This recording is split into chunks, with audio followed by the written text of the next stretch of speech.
महाराज म्हणून फुटाणे खाऊन घेतले. झाडावर चढून त्या ठिकाणी पाऊस येत होता.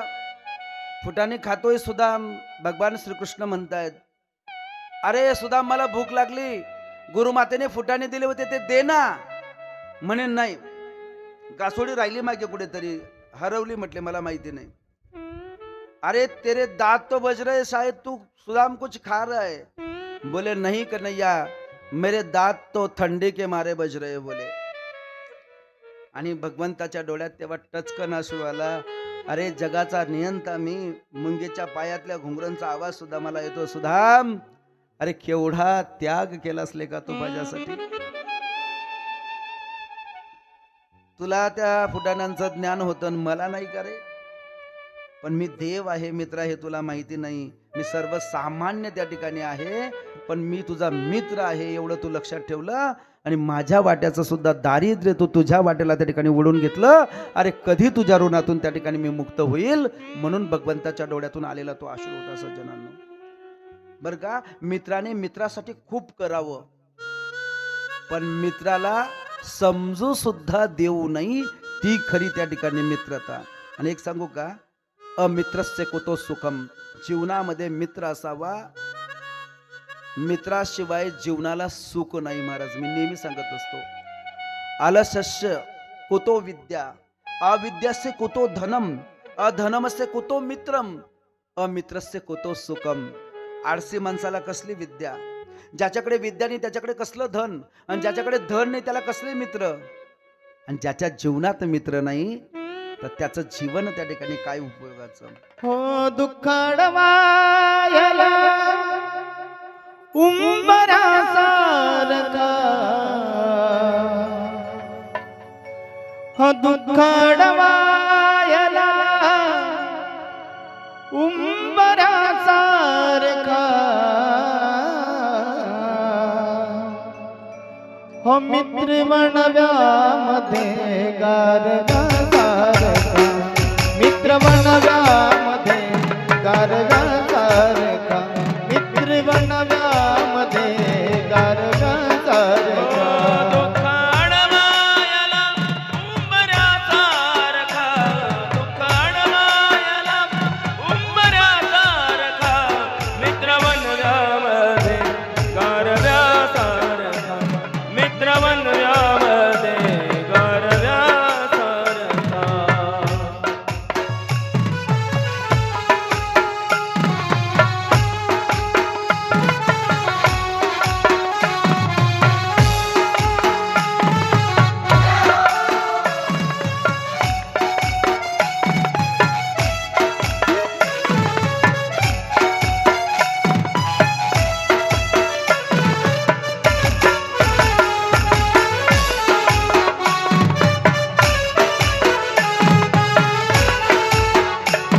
वाट चुकणार नाही जीवनभर तुझी, वाट चुकणार नाही जीवनभर तुझी, वाट चुकणार नाही जीवनभर तुझी, वाट चुकणार नाही जीवनभर तुझी, वाट चुकणार नाही जीवनभर तुझी, वाट चुकणार नाही जीवनभर तुझी, वाट चुकणार नाही जीवनभर तुझी, वाट चुकणार नाही जीवनभर तुझी.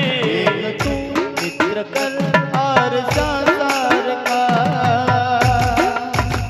मित्र बनव्यामध्ये गारगा सारखा, मित्र बनव्यामध्ये गारगा सारखा. दुःखाडवायला उंबऱ्या सारखा, दुःखाडवायला उंबऱ्या सारखा, मित्र बनव्यामध्ये गारव्या सारखा, मित्र बनव्यामध्ये गारव्या सारखा.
हो आत्महत्याच करणार नाही कुणी, आत्महत्याच करणार नाही हो कुणी. आत्महत्याच करणार नाही कुणी, आत्महत्याच करणार नाही कुणी. आत्महत्याच करणार नाही कुणी, आत्महत्याच करणार नाही कुणी. आत्महत्याच करणार नाही कुणी, आत्महत्याच करणार नाही कुणी.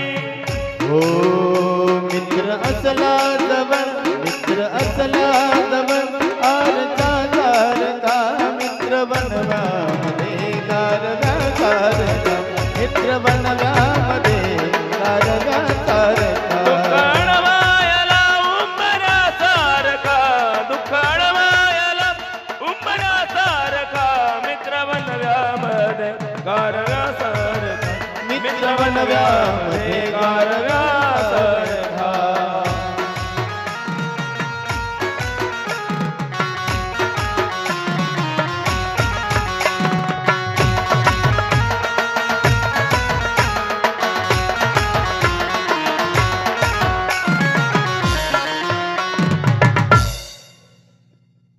मित्राने मित्रासाठी त्याग करावा, पण त्याची भनक आपल्या मित्राला लागू देऊ नये, ती खरी मित्रता. मित्राने मित्राच्या पत्नीला बहीण म्हणायला पाहिजे. आपण वहिनी म्हणतो. खरं सांगू, सखा म्हणजे मित्र. भगवान श्रीकृष्णाचा सखा कोण होता? अर्जुन. अर्जुनाचा सखा भगवान श्रीकृष्ण. पण सज्जनांनो, अर्जुनाची पत्नी द्रौपदी, सुभद्रा तर श्रीकृष्णाची बहीण आहे, पण अगोदर अर्जुनाची पत्नी द्रौपदी ही सुभद्रापेक्षा श्रेष्ठ बहीण तिला त्या ठिकाणी भगवान श्रीकृष्ण मानत होते. ती मित्रता. आता मित्रतेच्या नावाखाली जे काही रंग उडवले जात आहेत काही माहिती नाही आपल्याला, पण अशी मित्रता असावी. मित्राची पत्नी ती बहीण. सज्जनांनो, तुमच्या धनाला कोणी त्या ठिकाणी चोरून नेऊ नये, त्याच्यावर कोणी डाका घालू नये, ते सुरक्षित असावं. त्यासाठी जशी तुम्ही घरामध्ये तिजोरी ठेवतात ना, तसं जीवनातलं गुह्यतम गुह्य राज लपवण्याची तिजोरी ती म्हणजे मित्र त्या ठिकाणी असतो महाराज. की त्याच्याजवळ आपण बारीक मधली बारीक गोष्ट सांगून ठेवू शकतो. ती तिजोरी म्हणजे मित्र, की त्याला सांगितल्याच्या नंतर ती गोष्ट इकडची तिकडे अजिबात होणार. मित्राने इतक्या विश्वासाने आपल्याजवळ काही गहन राज सांगितलं, आपण एवढंसं तोंड करून ऐकून घ्यायचं आणि तो गेल्यानंतर सगळ्या गावात सांगत फिरायचं, ही मित्रता आहे? नाही महाराज, त्याला मित्र म्हणतात. तर चला, भगवान श्रीकृष्ण का आता पुढे रडणार आहेत? त्याचं हे कारण आहे की माझ्या वाट्याचं दुःख सुद्धा त्याने त्या ठिकाणी गिळून घेतलं, माझ्यापर्यंत ते येऊ दिलं नाही. हा सर्वात मोठा त्याग, हा कायम लक्षात ठेवायचा, जो आतापर्यंत आपण भागवतात ऐकलेला नव्हता. सज्जनांनो, पोरबंदर शहरामध्ये सुदामदेवजी राहत आहेत. गरीबाला कोणी बरं पाहत नाही. त्यातल्या त्यात सुदामदेवाचा एक नियम आहे, 5 घरांच्या वर माधुकरी मागायची नाही. किती घरं? 5 घरं. आता ते 5 घरं माधुकरी मागायला गेले. ओम भगवते भिक्षाम देही. तर त्या 5 घरांमध्ये एखादं घर सांगायचं की आमच्याकडे सुत्तक पडलंय, वाढता येणार नाही. एखाद्या घरातलं सांगायचं आमच्याकडे रजो धर्म चाललेला आहे, म्हणजे घरात एखाद्या स्त्रीला जरी मासिक धर्म असला तरी त्या घरातले लोक वाढत नव्हते, दान देत नव्हते. मग आता 5 घरांमध्ये असं 2 घरांनी काहीतरी कारण सांगून द्यावे आणि 3 घरांनी वाढावं. आता वाढत असताना, समोरच्याला देत असताना एक भाकर द्यायचे का हो लोक? एक भाकर द्यायचे नाही. आताही मला वाटतं आमच्या गावामध्ये ती बाई यायची, त्यांच्या जातीचा उल्लेख मी करणार नाही, मागणारी जी बाई यायची ना, विशिष्ट प्रकारच्या समाजाची, हो, भाकर वाढव माय म्हणायची. मग आपल्या घरातले लहान मुलांच्या हातात एक भाकरीचा तुकडा दिला जायचा आणि तिच्या डालकीत टाकायचे. आता ती तरी अख्खं गाव मागायची, त्यामुळे चतकोर चतकोर त्याची डालकी भरून जात होती. पण सुदामदेवाचं तसं नाही ना, 5च घरं, त्यापैकी 2 घरांनी वाढलंच नाही. 3 चतकोर चपाती अथवा भाकर काय होणार आहे हो त्याच्यामध्ये. मुलांनाही खाऊ घालायचं, देवालाही नैवेद्य, दोघी नवरा बायको. आणि 6व्या घरी समोरच्यांनी बोलवलं तरी सुदामजी जात नव्हते. नाही, माझा नेम आहे, 5 घर झाले ना, आता मी 6व्या घरी येणार नाही, जाणार नाही. त्यांच्या पत्नीचं नाव आहे सुशीला, आहे त्याच्यात संतुष्ट त्या ठिकाणी. सज्जनांनो, मुलांच्या अंगावर पुरेपूर कपडे नाही आहेत बरं का, कपडे नाही आहेत. रात्री पांघरायला गोधड्या नाही आहेत. सुदामदेवजी जो होम करायचे ना, त्या होमची जी राख पडायची, त्या राखेमध्ये आपल्या मुलांना ती झोपवत होती. राखेमध्ये जर झोपलं तर थंडी वाजत नाही. साधू लोक हिमालयामध्ये तपश्चर्या करतात ना, रोज अंगाला राख लावतात. राख लावली की थंडी वाजत, स्वेटरची गरमी जाणवते महाराज. तुम्हाला काय करणार, कारण तुम्ही कधी राख पावडर लावला असेल, राख लावलीच नाही. सज्जनांनो, याच्या पुढचं नबल तुम्हाला सांगतो. मुलं घरात डब्यात दाणं आहे की नाही याचा विचार करत नाही. भूक लागल्याच्या नंतर ताटली मात्र पुढे करतात. हा मुलांचा स्वभाव आहे. हा मुलांचा काय आहे, स्वभाव आहे. घरात धान्य नाही हे कोण सांगणार त्यांना, केव्हा त्यांना कळणार आहे. सज्जनांनो, त्यांनी जेवण मागितल्याच्या नंतर फक्त त्यांना दिवसाच जेवायला त्या ठिकाणी द्यायच्या सुशीला माता. आणि रात्री जेवण जर मागितलं तर नाही आहे, धान्य पुढे पुरलं पाहिजे म्हणून. मग धान्य का न होतं, तर त्याचंही कारण आहे. शेतांमध्ये जास्त पिकत नव्हतं. लोकांनी सर्वा केल्या, लोकांनी धान्य काढल्याच्या नंतर सर्वा करायला सुद्धा त्या ठिकाणी सुदामजी जाऊ देत नव्हते. पूर्वीचा काळ होता तो सर्वा. मला असं वाटतं सुनसगावच्या लोकांना माहिती असेल, सरा करतात ना तुमच्याकडे. धान्य काढून घेतल्याच्या नंतर परत त्या पेंड्यांमध्ये 1-2 कणूस राहून गेलेला असेल तर परत तपासायला जातात. त्यात मालकाची ना आपली 50-50 असते. काय म्हणतात त्याला, हा, बटाई. पण नाही, कंस काढून घेतल्याच्या नंतर परत एखादं राहिलेलं आहे का बा, त्याला आमच्या आयरानपट्टीमध्ये सर्वा म्हणतात. सर्वाच म्हणतात ना.